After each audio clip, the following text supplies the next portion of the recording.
Okay, now a friend of mine sent this article on to me, this screenshot or this picture rather from RTE, and you can see for yourself, the framing here. I thought it was funny, to be honest. You have Justin and a few other National Party members there with him, and the blurb says Justin Barrett of the far right National Party leaving the RDS after they're being excluded in the third count.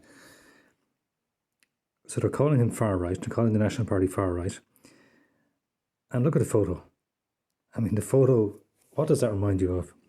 The very first thing that I thought when I saw that to me looks like a militaristic type photo.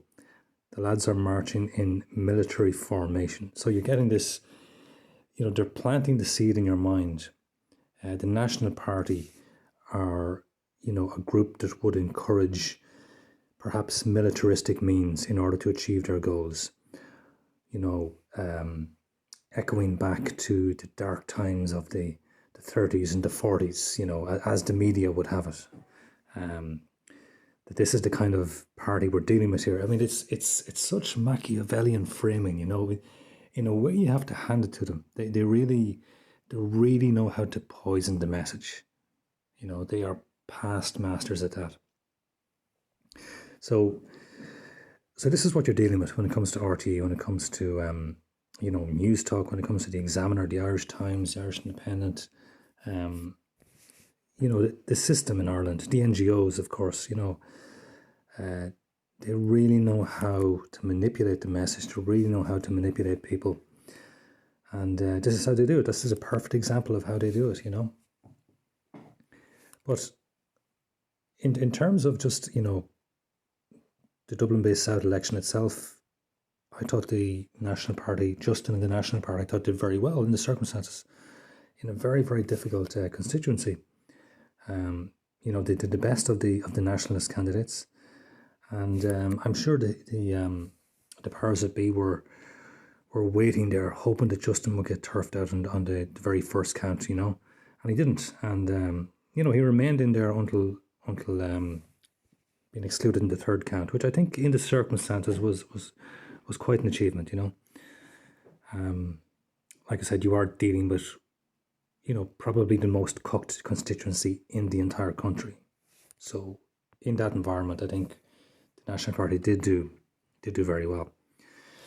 Now, I want to just get on to some of my thoughts in regards to framing. I talk about framing quite a bit, and I've been sharing some videos which talk about frame game radio.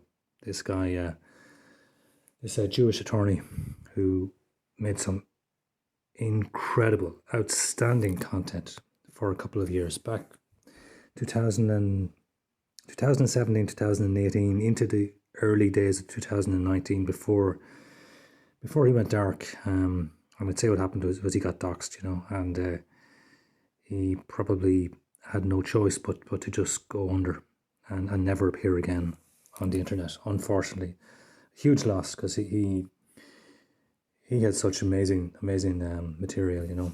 I still have several clips of him which I intend to put together and release on my channel, when I get the time, when I get around to it. But for the moment, so framing. Here's what I'm coming to, framing. So now, that the National Party have got their various slogans, okay? Or yes or I, Ireland for the Irish, how's the Irish first? Now, what these mean, and I know what these mean, okay? It doesn't mean, you look after the Irish people and feck everyone else. It doesn't mean that. Of course it doesn't mean that. But the way it's been portrayed by the news media, by the system here in Ireland, by the politicians, by the cultural environment, which is incredibly toxic, they are going to portray any such messages as being exclusionary, as being purely look out for the Irish and feck everyone else. Everyone else can go to hell. Okay, you just look out just for the Irish, and the rest of the world can feck off. Like, other nationalities, other ethnic or racial groups, they don't matter. That's the message being received by the normie. Okay, because you have to remember, because the Cathedral, because they control the news media, they're going to manipulate the message. So all of these messages are getting filtered down to the normie through this ultra progressive prism. Okay, I use the word progressive in inverted commas because who defines the word progress? The system, the cathedral, the powers that be, the ruling class. They decide what these words mean. So anyway, for the sake of argument, I'm going to use the word progressive here. This hyper-progressive prism, which poisons the message, manipulates the message, and totally gives the normie a completely false image of what these slogans actually mean. It means that you don't neglect your own people. You don't let people come in from abroad and jump the housing queue. You don't have an open door policy for immigration, which puts pressure on the housing stock, increases rents and house prices, puts pressure on wages, puts pressure on the environment. All these kind of negative things. You don't allow that to happen. You have some sense of self-preservation, of looking out for Irish people, looking out for our culture, our history, our heritage. You don't allow that to be undermined. That's essentially what these slogans mean. But the message has been poisoned by the establishment. So like if you think about it in terms of Irish expression of our own ethnic identity, what is the only allowed expression of Irish ethnic identity?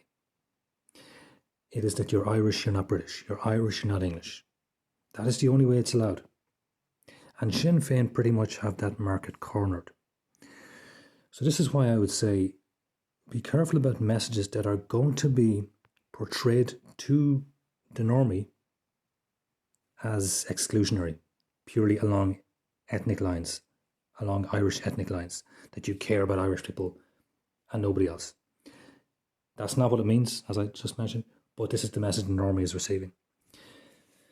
So my message, or my advice, if you like, to the National Party, if I was on the board of directors or the people deciding National Party policy, I would say be careful with the message, and it would be no harm to roll back a little bit on the Irish message.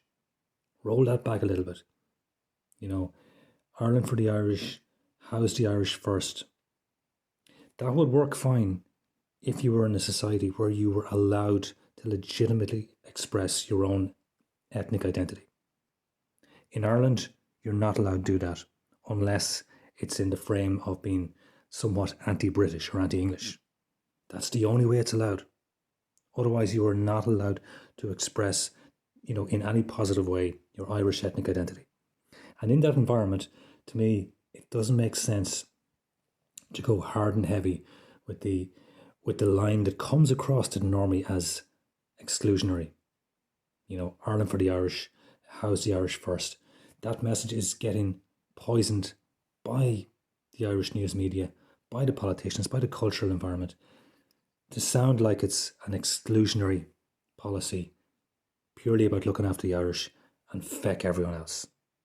Okay, doesn't matter what it really means. We know what it really means. It only matters really what the normie is hearing.